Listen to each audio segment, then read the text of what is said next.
Hello, I hope you're well. Today is going to be the first video of a new series I want to create devoted to our financial health. So far, I've made videos about our physical, mental, and emotional health, but the overarching theme of the channel is learning to build a life on your own terms, building a life you want, you love, and a crucial part of it is your finances. So in this first video, I want to focus on why it's especially urgent right now to really take charge of your finances. In fact, it's not just me saying it, it's the author of a book I'm reading, How to Own the World, by Andrew Craig, a famous economist. I can't show you the cover because I'm reading it on my trusted Kindle, but it's good. And the introduction of the book especially is what I'm going to focus on today. So why is it so important that we really take charge of our finances? Well, two reasons, according to the author of the book. The first one, you're probably already familiar with, and it's inflation, which is quietly eroding our wealth because our money is worth less and less because of inflation. But it's worse than what we think. The author shows how consumer price inflation, like the official numbers, the official figures provided by governments regarding inflation, aren't even close to the reality of how much consumer goods have gone up these past few decades. And he shows a few charts where you can see how the price of everything has gone up way more than the tiny figure of the official inflation and many of our Western governments may seem to suggest. Usually we have an inflation that hovers around 2-3%.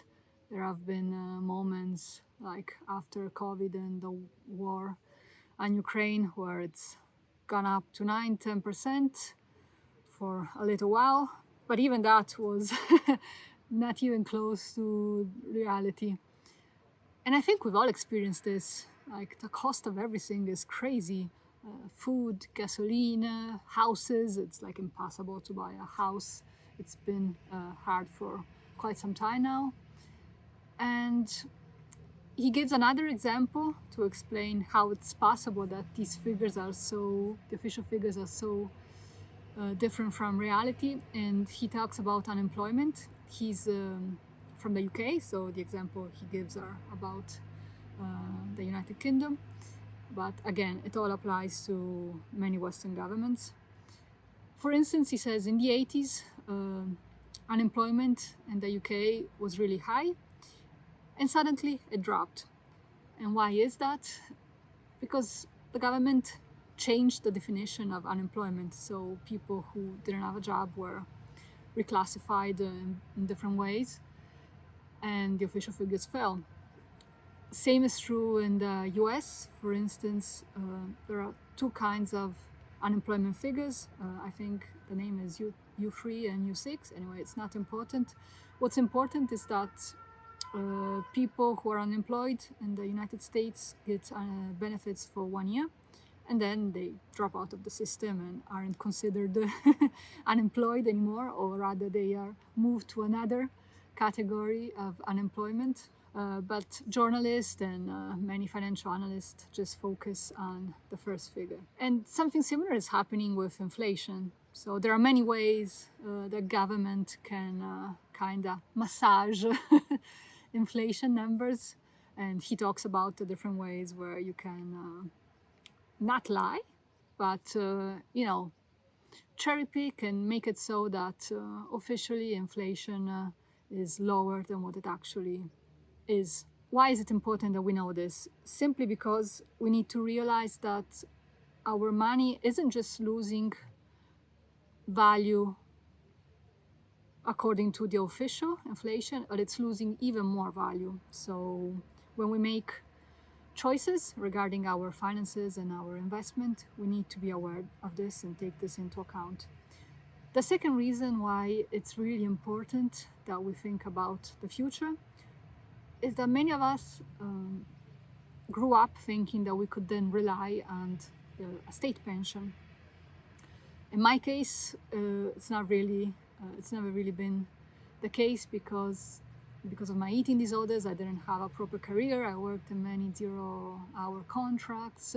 I will have a state pension, but it's likely going to be tiny. So it's been like in the past few years, I already know that I needed to start thinking about my pension individually and not think that the state is going to provide that for me.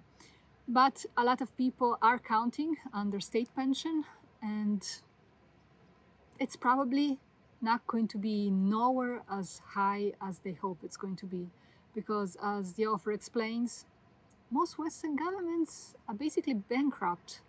And if we read the newspaper, we kind of already know that the US, the UK, Italy, France, all these governments have a huge debt, and we've seen welfare cuts already, and with an aging population on top of that, there are fewer and fewer people who can pay for the pension of the people who are retired right now. And yeah, like my mom has a really good pension, but people my age, they'll see a dramatic drop from their last salary and what they're going to actually get as a pension, if they're going to get anything at all. Who knows what the situation is going to be like for our governments in 30, 40 plus years. So all of this may sound a bit scary, but knowledge is power. At least we know we need to really be mindful of our physical health, our mental health, our emotional health, our relationship, our boundaries, but also our finances. And I only started thinking about my finances like 3-4 years ago, when I was 38.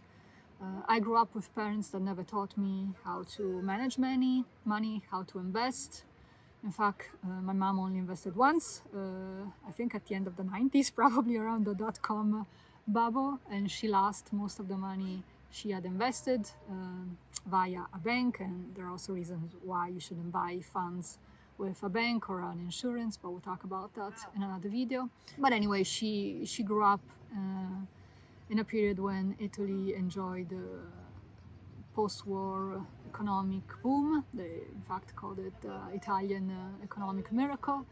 And despite some not so great choices, she always made quite a bit of money from her work. So all things considered, she did okay. She's more than provided for now in old age. That won't be the case for me. And the only thing I really learned from my family, from my mom in particular, was the importance of saving and living below your means. So I never got into debt, so that's already something. But unfortunately, until in fact a few years ago, I didn't invest. And I started for 1 year investing with the help of a financial advisor, and choosing a financial advisor is also important and the topic of another video, with the aim of them becoming independent. So I really started to dive deep into, on the one hand, saving and budgeting, learning how to save and budget, and on the other hand, learn the different financial tools available nowadays. And the good news is that it's much easier now to invest compared to the past. But yeah, I'd feel more secure if I had started like 10-15 years ago when I was young. But if you're young now, please start. If you're not, if you're in a similar situation to me, better late than never. In fact, it's always better to start.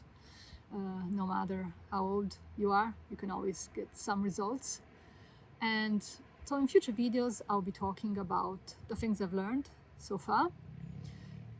Today, I just really wanted to stress why it's so important that we become aware of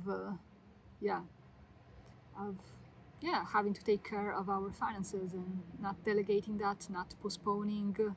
It's one of the most important things we can do. And the author puts it in a way, uses an analogy that I found really apt. He says, like, usually if we have to buy a car, or even if we just have to buy a pair of jeans, we'll give it some thought. We'll read magazines and cars. We'll compare prices. We'll try to negotiate a good deal.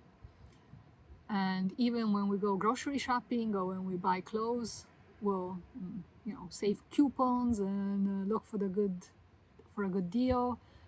But when it comes to our finances, when it comes to buying financial tools, etc., we either blindly trust our insurance provider or our bank, or we do nothing.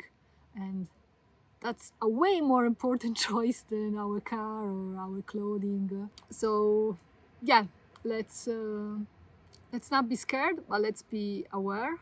This is it for the first video of the playlist.